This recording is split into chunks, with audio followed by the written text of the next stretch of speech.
By the time the sun dipped behind the pines and the sky bruised purple, I had already been driving 10 hours straight. 10 long hours of cracked asphalt, stale coffee, and a gut feeling that something was wrong on my land. I'd left home before dawn, expecting to return to silence, the kind I'd paid for in sweat, broken knuckles, and a stubborn refusal to sell out. But as I turned down the gravel road leading to my farm, my refuge, my inheritance, I knew the silence waiting for me wasn't peaceful. It was the kind that crawled beneath your skin, the kind that warns you you're not alone. I downshifted my truck, eyes narrowing as my headlights swept over the familiar rise of the old wooden fence. Except tonight, something new gleamed back, a fresh metal sign, shiny and arrogant, bolted right into one of the posts. HOA zone, private property regulations enforced. My hands tightened around the steering wheel. An HOA sign, on my land, on acreage that had been in my family for 4 generations, long before any of the new money developments began sprouting up like weeds to the east. They had no jurisdiction here. The county had made that clear years ago. Yet the sign stood there, bold and smug as a challenge. Someone had crossed a line. Wind hissed through the cracked window, carrying the faintest echo of laughter. Cut short. I killed the engine. The sudden silence made my heart beat louder. I stepped out into the cold night, boots crunching on gravel, and walked toward the sign. The metal was still warm, newly installed, recently touched, recently tampered with. I'd only been gone a day. My farm spread out behind me like a darkened sea. Fields I'd plowed myself, barns I'd rebuilt with my own hands, and a farmhouse that had survived fire, storms, and bank threats. But could it survive nosy, power-drunk neighbors with too much time and too many HOA bylaws? My jaw clenched. This wasn't a misunderstanding. This was a message, and I knew exactly who had delivered it. 3 months earlier, a development called Willow Creek Estates had finished construction near the highway. Their homeowners association, terrified of anyone living off regulation, kept floating rumors that my farm was lowering their community aesthetic. They wanted me gone. They wanted to absorb my land into their tidy little kingdom of manicured lawns, matching mailboxes, and people who thought a riding lawnmower made them rugged. But I'd served 12 years in the Marines. I didn't scare, and I didn't move. Apparently, they didn't like that answer. A twig snapped in the woods to my left. My head whipped toward the sound, instincts burning sharp and alert. My hand drifted toward the large Maglite flashlight tucked in the truck door, heavy enough to break bone if it needed to. The forest was pitch black, but something was moving in there. Slow, intentionally slow. Who's out there? I called, voice steady in a way that came from training. Not calm. No response. Just a faint rustle of someone trying not to rustle. That's when the second thing hit me. Not a sound, but a smell. A faint chemical sharpness I recognized from a lifetime ago. Spray paint. Fresh. My breath fogged in the cold air. I took 3 steps toward the trees, scanning the darkness. Then something glinted just beyond the first line of trunks. Another shiny metal sign. My pulse kicked up, not in fear, but in anger. They'd put up more than one. They hadn't even bothered to hide the evidence. They'd come onto my land, hammered their authority into my trees, and assumed I wouldn't challenge them.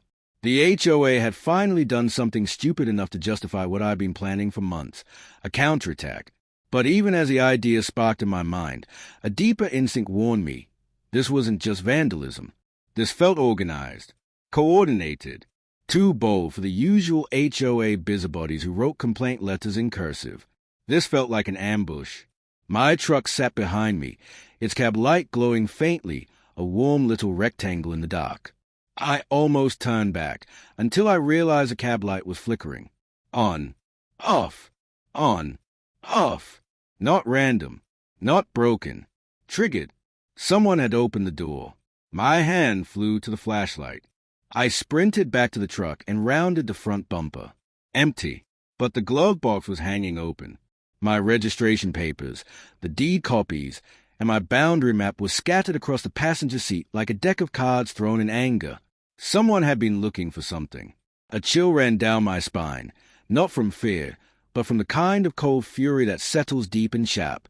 I reached into the mess and found what they'd been clumsy enough to leave behind, a business card. Willow Creek Homeowners Association Compliance Director, Gerald Dane, and scribbled on the back in shaky pen. He won't be a problem much longer. My vision tunneled. For a moment, all I heard was a rush of blood in my ears.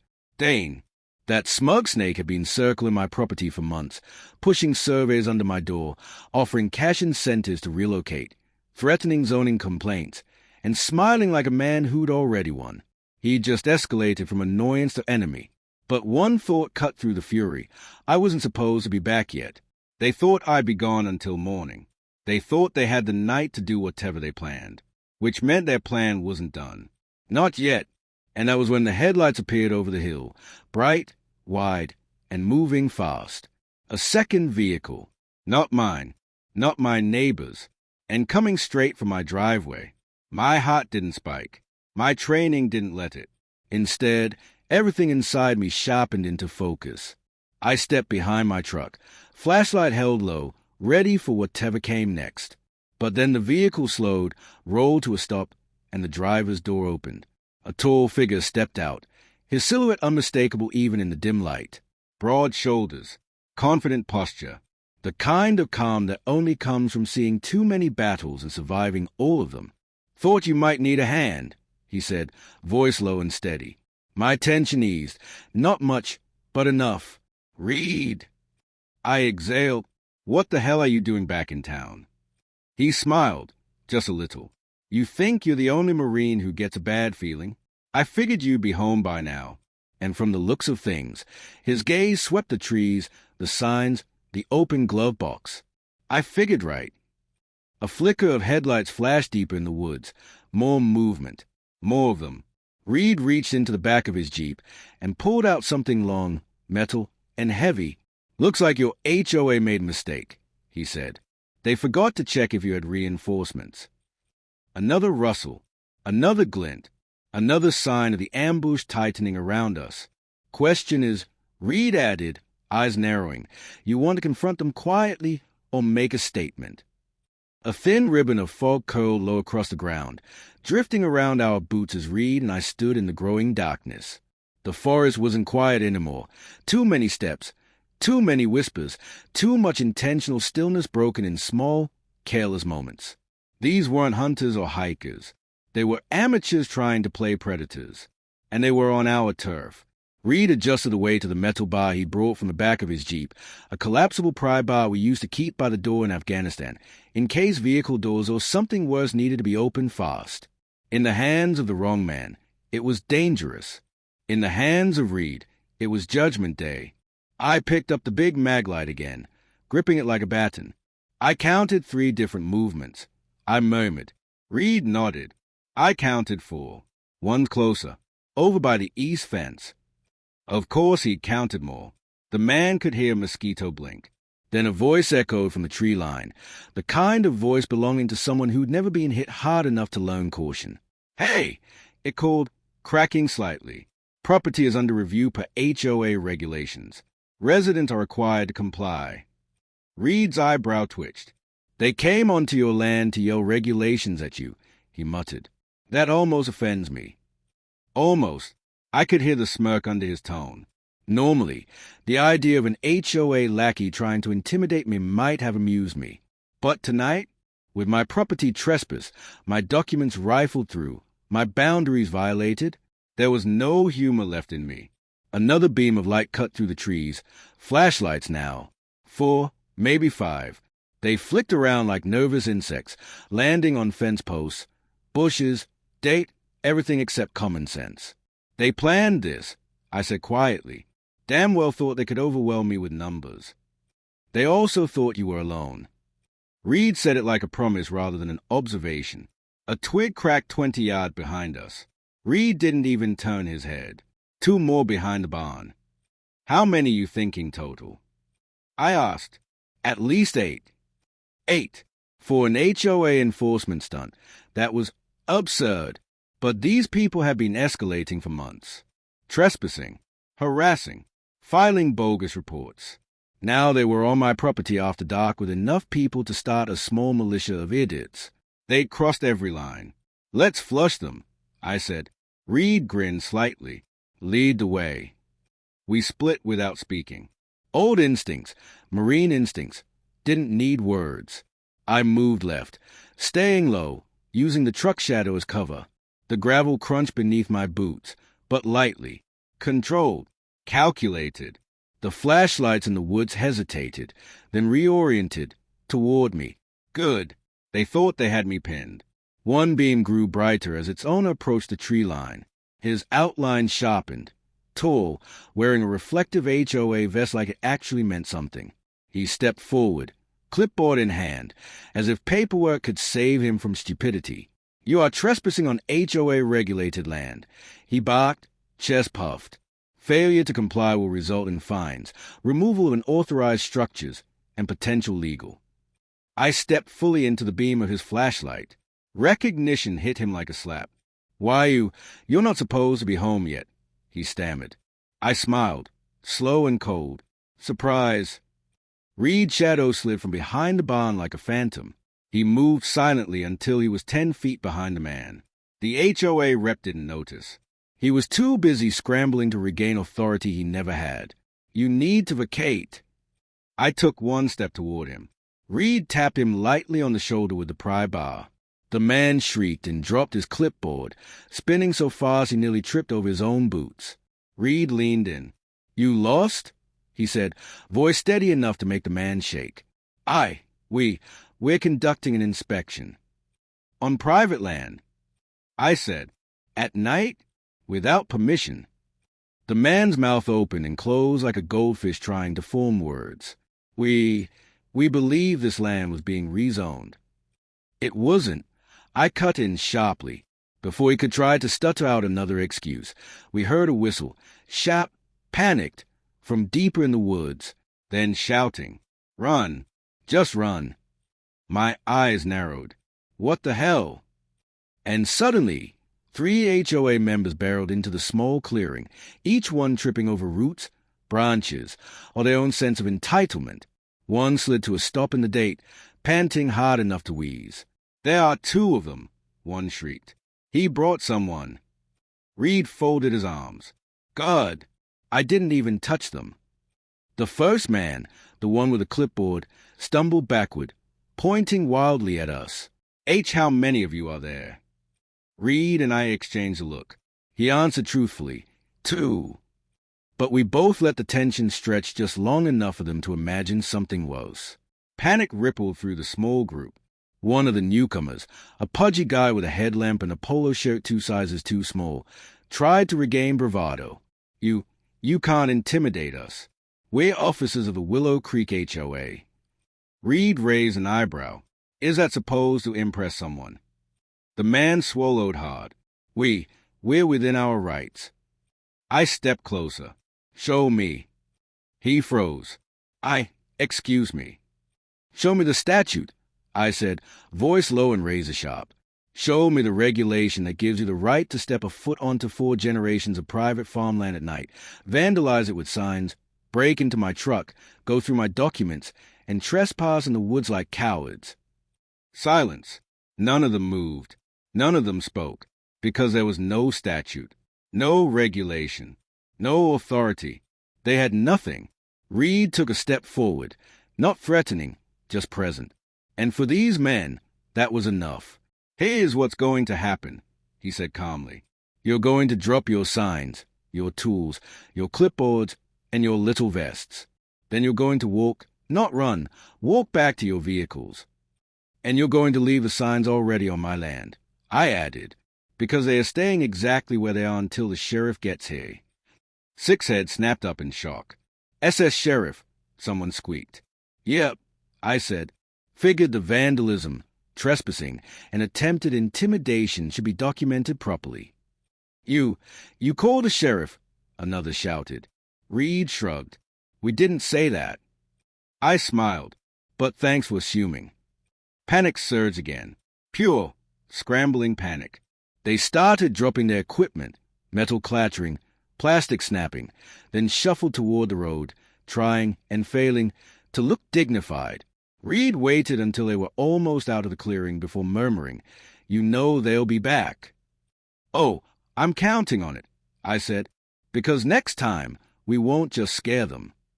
I bent down and picked up the clipboard the first man had dropped. On the top sheet was a rough sketch, a map, my land, with red excess on several buildings, including the barn, including the farmhouse. Reed leaned over my shoulder. Looks like stage 2 of their plan was demolition. My jaw set like concrete. No, I said.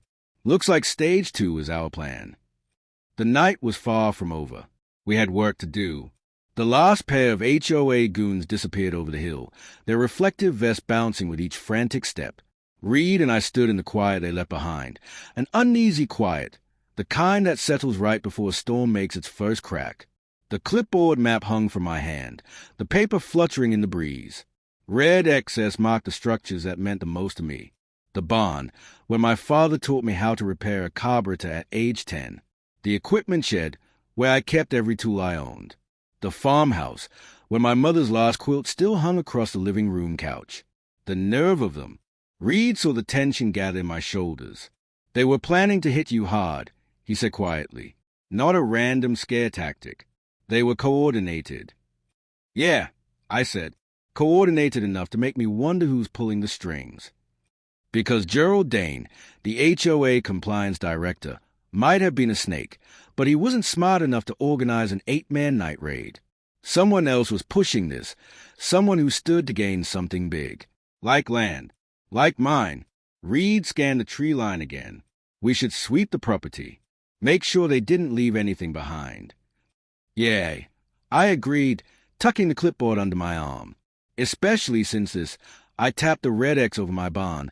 Looks like they planned more than just trespassing. We started toward the barn first, sticking to the shadows out of habit. The moon had risen, a pale sliver cutting through the fog, giving everything a ghostly sheen. Tell me something, Reed said, breaking the silence. What's the endgame here? You know they're not going to stop. I don't expect them to, I replied, but I do expect them to regret trying. He chuckled darkly. Good, because I'm not here to babysit HOA members. I'm here to break their plan in half. We reached the barn doors, massive, weathered oak slabs that had survived storms, heat waves, and a tornado that tore through here when I was 16.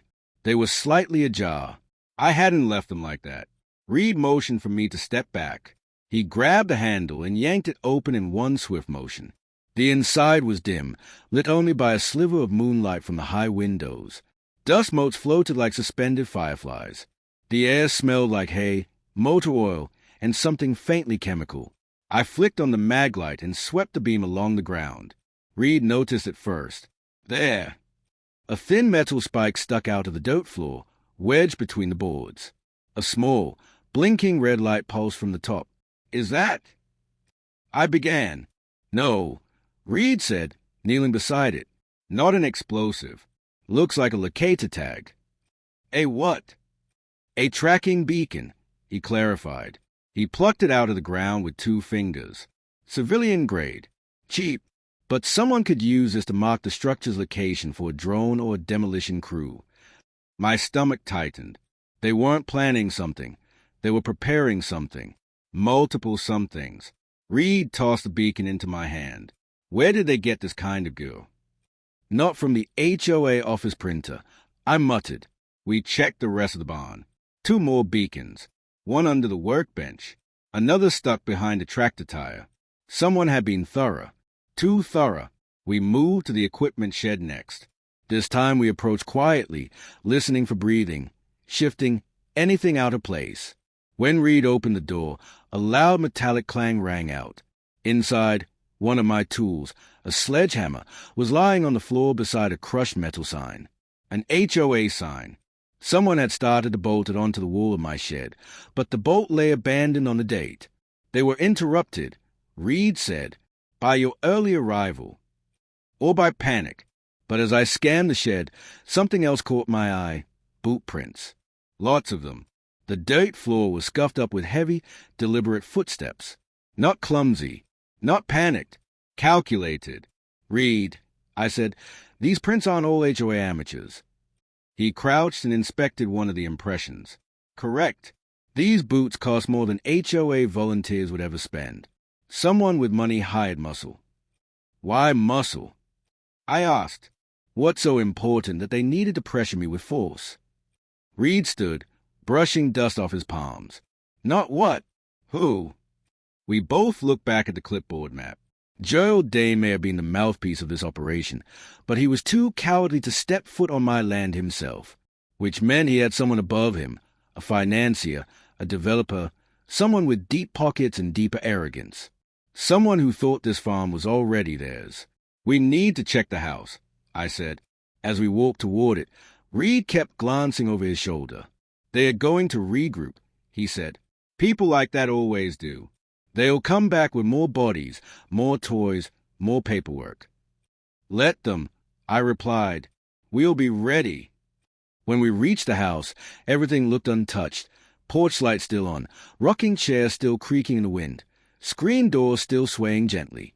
But the moment we stepped onto the wooden boards, Reed froze. Stop. I halted mid-step. What? I whispered. He pointed to the bottom corner of the screen door, where a single piece of black tape stuck to the frame.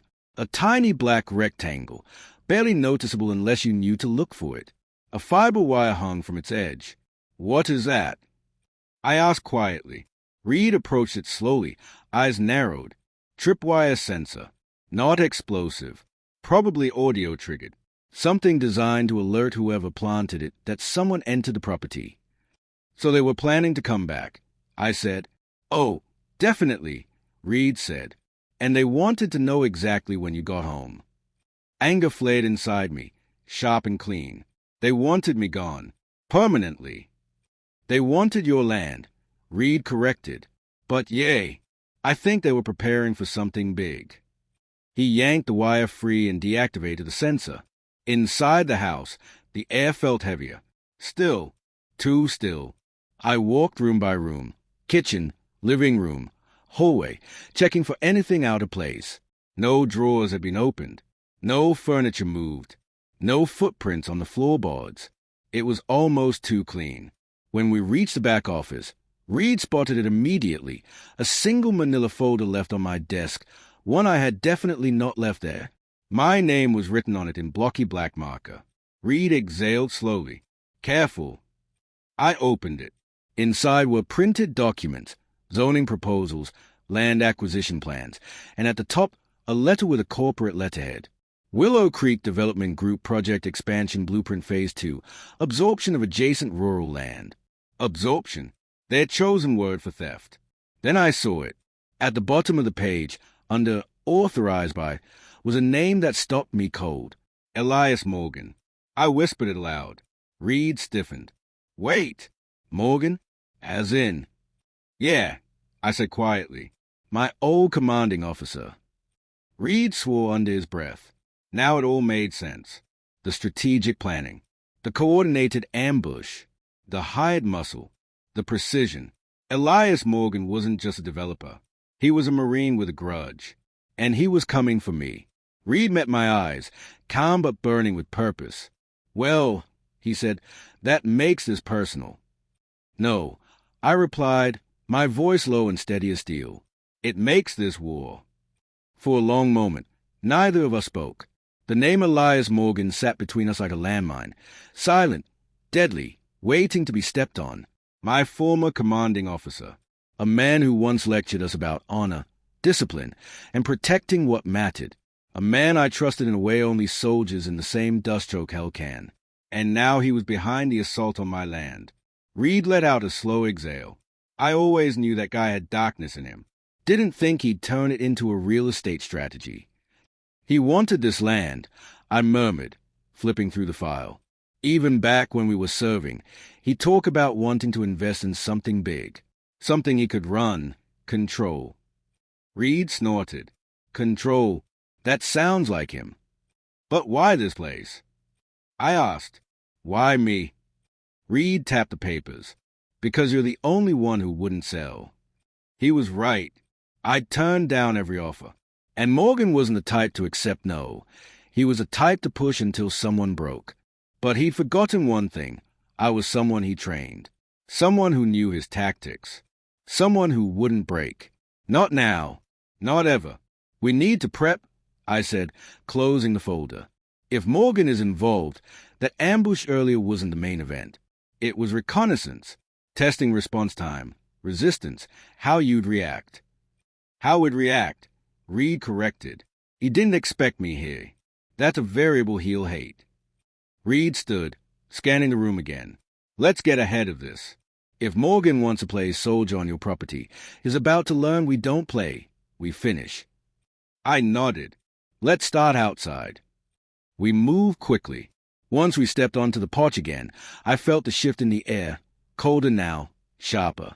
The fog had thickened, creeping across the fields in a quiet, unnatural way, swallowing fences and stones like they were sinking ships. Smells like rain, Reed murmured. No, I said. Smells like trouble.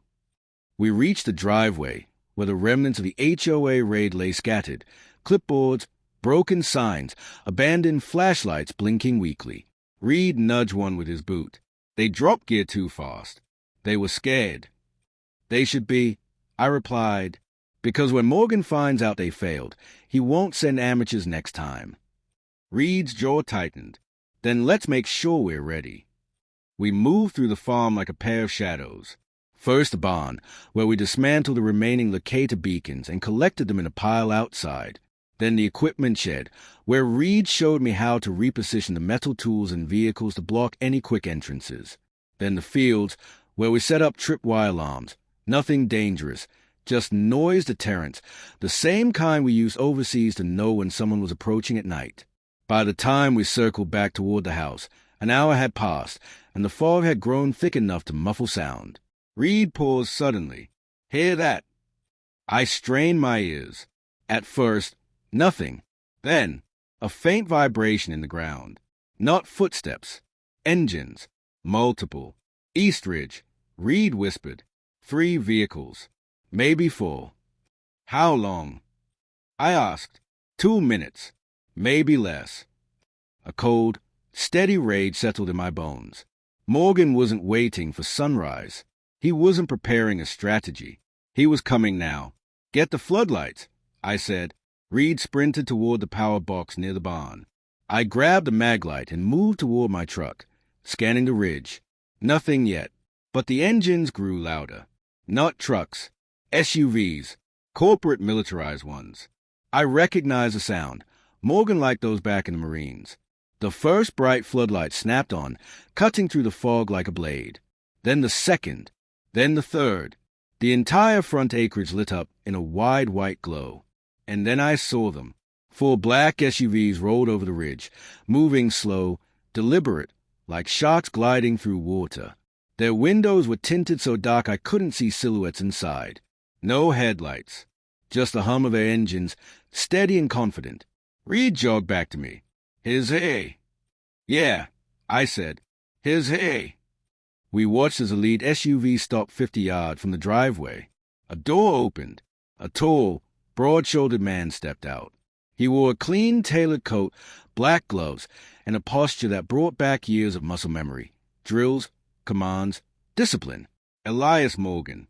His hair was grayer now, but that sharp, blue-eyed stare was the same one that once cut down cowardice in recruits. Only tonight, he didn't look like a commander. He looked like a man claiming property. He walked forward slowly, boots crunching on gravel, stopping at the edge of the driveway as if crossing it required permission, as if he owned the moment. Then he smiled. That same cold, calculated smile. Good evening, he called. Or should I say, surprise visit. Reed muttered under his breath. I'd like to surprise visit his teeth with a fist. I stepped forward. Morgan, I said, didn't expect to see you crawling around my property.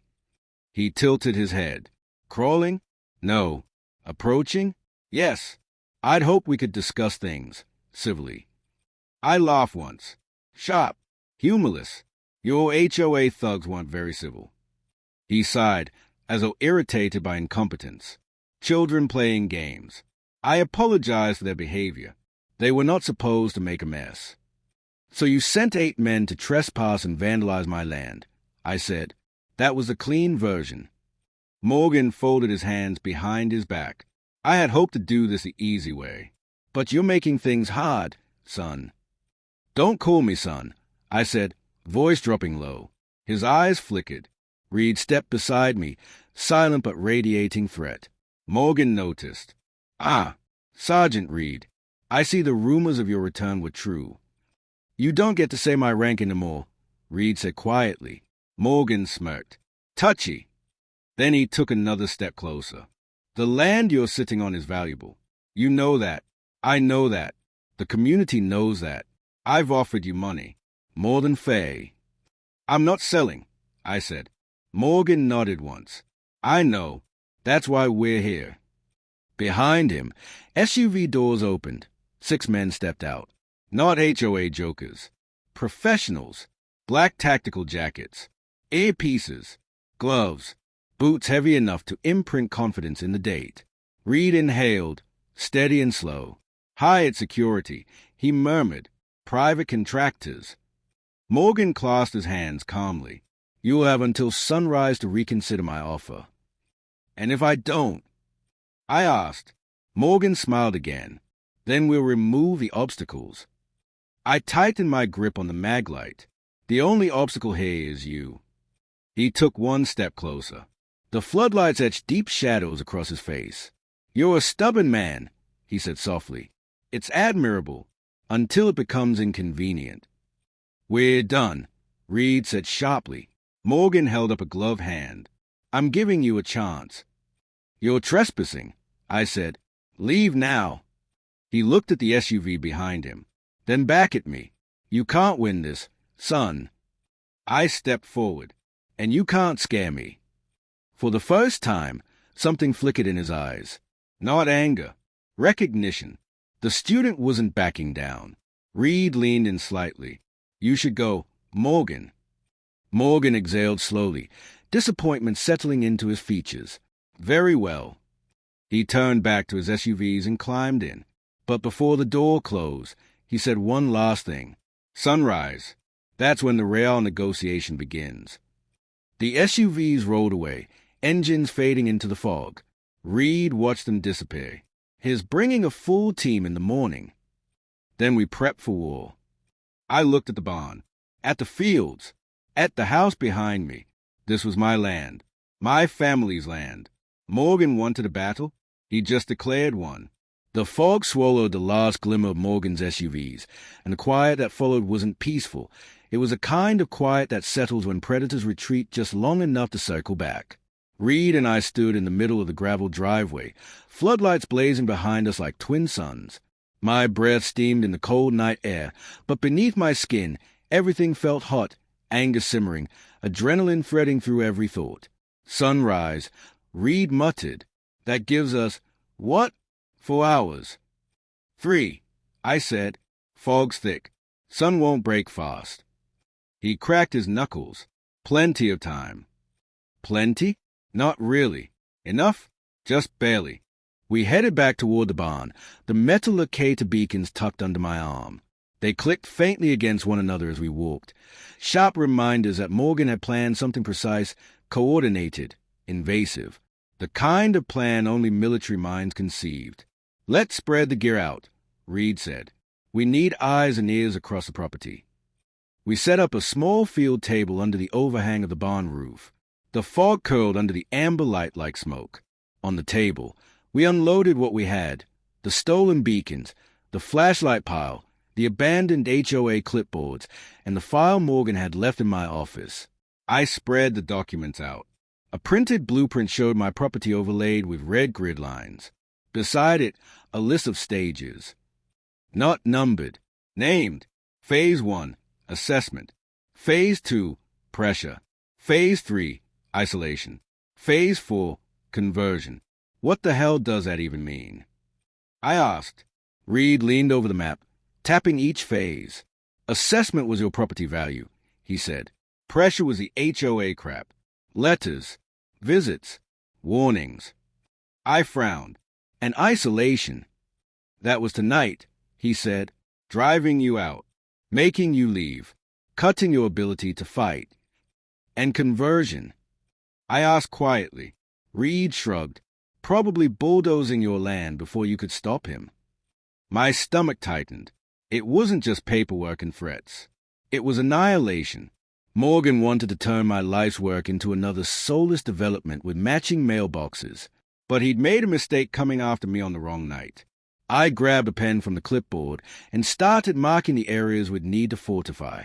Driveway entrance, North Woods, East Ridge, Old Cattle Trail, backfield near the creek. Reed was already moving. I'll check the ridge. You secure the cattle path. We split up, moving fast. The fog covered everything in a white shroud, but I'd walked these fields since I was old enough to carry a bucket. I could navigate them blind. I set up noise tripwires along the cattle trail. Simple, non-lethal, but loud enough to scare anything with legs. I used fishing line and old metal cans, hanging them beneath the low branches. One touch and they'd rattle like firecrackers. As I tightened the line, I thought about Morgan. He had been the kind of officer you trusted because he drilled discipline into you with the edge of a knife, sharp enough to cut excuses. He was ruthless and focused and had a stare that stripped lies right off someone's face. But there had always been something else in him. Something hungry. Something that wanted more than belonging. Something that wanted ownership. He didn't want a team. He wanted territory. And now he wanted mine. The sound of soft footsteps approached behind me. I didn't tone. You're loud for Marine. Reed snorted. You're paranoid for farmer. I straightened. Cattle trails wired. Ridge. He shook his head. Worse than I thought. They scouted it earlier. Found cigarette butts, a torn glove, footprints. They were planning entry points. Still planning, I said. Not anymore, Reed replied. We'll bottleneck them there. We made our way back toward the barn. The fog had thinned slightly, revealing more of the field. I could see the outline of my house through the haze. It looked lonely, vulnerable. Something else is bothering me, Reed said suddenly. What? In the military, he said, Morgan always believed in sending too many people. Overwhelming force. But earlier tonight, he only had 6 contractors with him. That's not how he operates. My steps faltered. You think that wasn't his main team? No, Reed said. I think those were his negotiators. My blood went cold. If those were negotiators, I whispered, then who's he bringing at sunrise? Reed's jaw set. People who don't negotiate. We reached the barn just as the fog shifted again. A gust of wind pulled back the white veil, revealing something at the far end of the property, dark shapes moving among the trees. I narrowed my eyes. Reed lifted the binoculars we'd left at the table. He looked once, twice, 3 times. Then he lowered the binoculars slowly. They're here already. How many? I asked. Reed swallowed. At least 12. Maybe more. I clenched the maglite so tight the skin on my knuckles stretched white. Morgan's early. No, Reed said. Morgan's testing us again, seeing how fast we react, seeing if we're awake. Well, I said, let's give him the answer. We moved quickly. Reed flipped off the floodlights to give us the advantage. The property sank into darkness. I crouched behind the tractor near the barn entrance, listening. Breath controlled, muscles coiled. Reed slipped into the shadows like smoke, positioning himself near the fence line. The silhouettes moved closer, men in formation. Spread evenly, coordinated. Morgan's real team. They moved silently across the field, unaware of the tripwires, unaware they were being watched by 2 Marines who knew this land better than their own scars. The first man stepped on a wire. A rattling explosion of metal cans burst through the quiet night. The men froze. Go, Reed whispered. We stepped out from the shadows at the same time, our presence intentional, controlled, unafraid. 2 men turned toward me, raising their hands to signal something. I didn't wait to find out what. I swung the maglite hard, catching the first across the jaw. He dropped instantly. The second lunged, but Reed tackled him from the side, slamming him into the ground. The rest of the team panicked. We heard shouts, boots pounding, a whistle, movement everywhere. More figures charging from the ridge. Reed pulled me behind the tractor. Full back to the house. No, I said. Not yet. They need to understand something. What's that? This land fights back. We broke from cover and sprinted toward the house, not retreating, but drawing them in. Men shouted, stumbling into the traps we'd laid, tripping over lines, slipping on the wet grass. Reed knocked down 2 more as we ran. By the time we reached the porch, the floodlights flicked back on. Reed had hit the remote in his pocket. Bright white washed over the yard, revealing chaos. Half their team tangled in wires, struggling, confused, blind from the sudden light. It wasn't a victory, but it was a message. Reed steadied his breathing. Sunrise is going to be a bloodbath. I stared at the men in the field, knowing Morgan was somewhere watching. No, I said, sunrise is going to be the end. By 5:41 a.m., the fog had thinned enough of the horizon to show a faint, bruised shade of purple. Morning was close. Not the warm kind that came with birdsong and dew, but the kind that slipped a knife under a man's ribs and whispered that everything was about to change. Reed stood on the porch with a radio scanner balanced in his palm, listening. I stood beside him, scanning the field. My land, my father's land, looked raw and uneven under the floodlights, like a battleground waking from a fever. The men Morgan had sent were still sprawled across the grass, tied, dazed, and restrained where we'd left them. Reed had confiscated every phone, radio, and APs, piling them in a bucket beside the steps. Nothing on their channels, he said. Not since 4:30. Dead quiet. That means is coming, I said. Personally. Reed nodded once. He wanted to finish it himself. I felt a cold, steady calm slide into place. Good. We stepped out onto the gravel driveway just as the first ray of sun split the fog.